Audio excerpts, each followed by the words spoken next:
So, Mr. Wells, you say that you've been experiencing nausea, vomiting and depression, and you've also said that you fear that the world and everything you love has been falling apart around you. Could you possibly expand more on that? Yeah, it feels like everything I know and love around me is crumbling to pieces, and my mind is just falling down a dark abyss with nowhere to run or hide.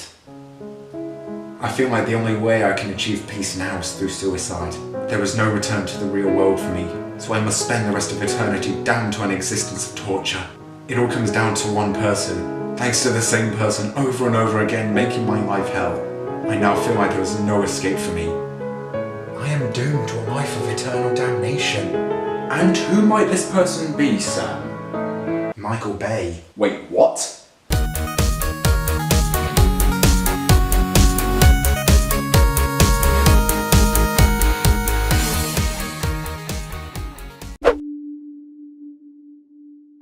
It started as a legend, one of the greatest of all. 1,000 years we've kept it hidden, to protect Earth from what was destined to arrive.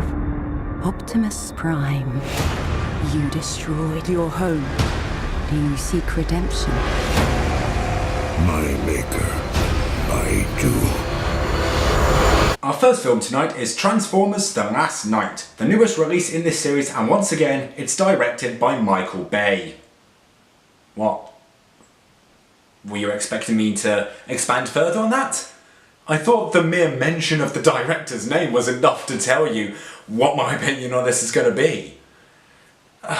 Fine, let's just do it anyway. Let's continue. In the film we get to understand why the Transformers keep on coming to Earth, whilst noticing that at the same time, their planet is slowly approaching ours. Meanwhile, Optimus Prime has been possessed, and it's now up to Mark Wahlberg to save the world.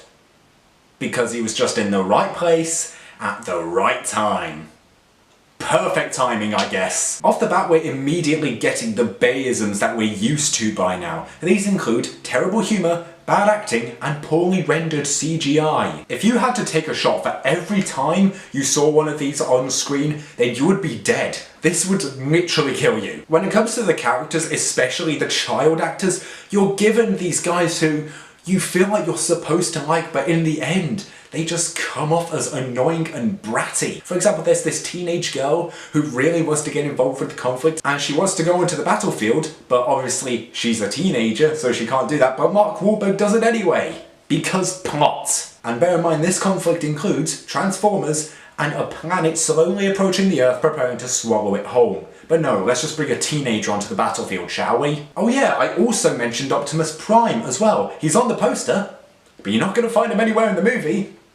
Because he's hardly in it. It's kind of like the Dinobots from Age of Extinction. Remember when everyone was so hyped and pumped to see them, and we didn't see them till 2 hours into the film in a 2.5-hour movie? Yeah, they had more screen time than Optimus Prime. That's not a joke, by the way. I'm being serious. It's like you're playing the hardest ever version of Where's Wally? I didn't mind Anthony Hopkins' character though. Why? Because it's Anthony Hopkins. How do you say no to that guy? Come on. He and his robot friend are the only characters I can really stand. Then again, his robot friend did kind of remind me a lot of C-3PO, so that explains why I felt so fond of him. Even Mark Wahlberg didn't look like he was trying this time around. It looked like he was there just to say, yeah, I know this is just going to be a piece of shit, but I'm getting paid, bitches! Look, if you want my true opinion on Mr. Bay, then go and watch the Nostalgia Critics review of Pearl Harbor. Doug Walker just rips him to shreds in that video, and it's glorious to watch. I also found this clip from the trailer to perfectly sum up my opinion on the Transformers movies. Here you go. You get back in your hole and think about what you did!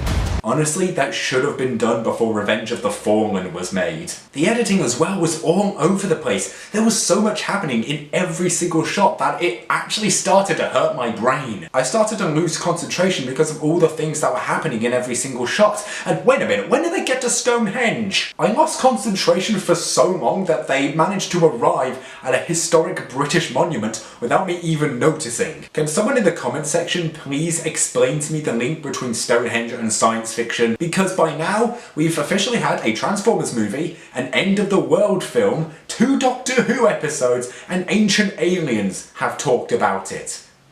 Can someone please explain that to me? Because That would be great if you could. Guys, in the end though, this film was confusion and madness from start to finish.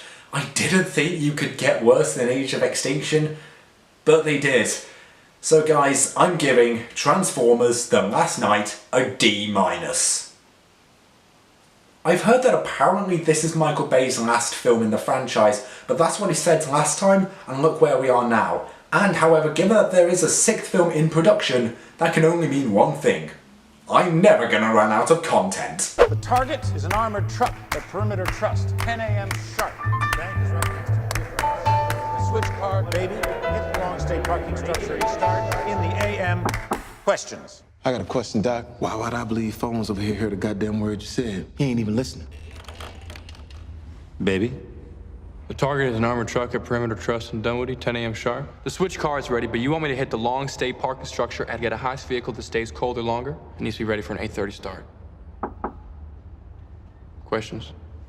Our next film tonight is Baby Driver, the newest release from Edgar Wright, one of my all-time favourite directors. And as someone who grew up watching the Blood and Ice Cream trilogy and also adores Scott Pilgrim vs. the World, it was so good to see Edgar Wright return to the big screen. In the film, Ansel Elgort plays Baby, a getaway driver who is currently working for a crime lord played by Kevin Spacey as a debt in the hopes that in the future he will get a better life. Now, I've always been a fan of Wright's work. He and James Wan are the only 2 directors who have never disappointed me.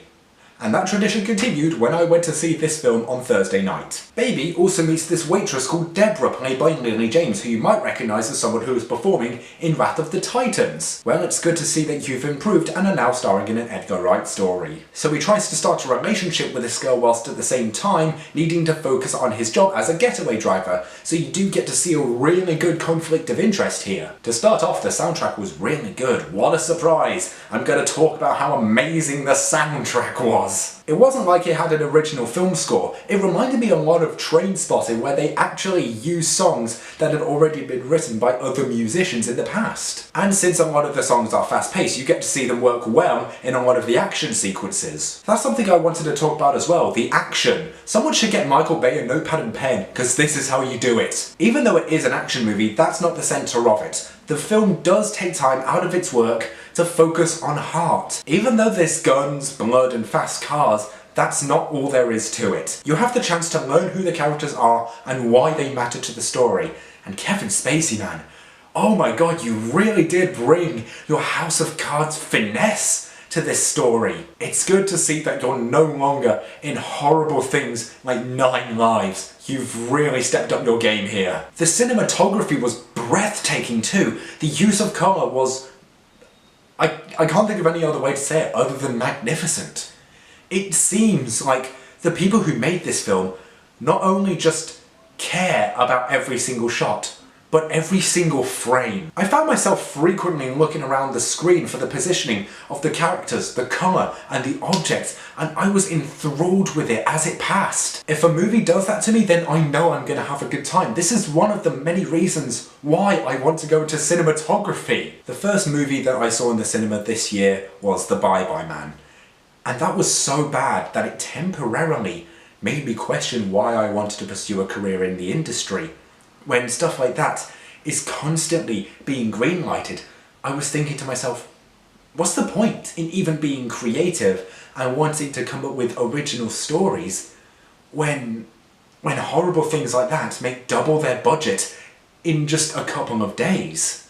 But it's thanks to guys like Edgar Wright and James Wan that remind me every single day why I want to get a job in this field. I cannot thank those guys enough.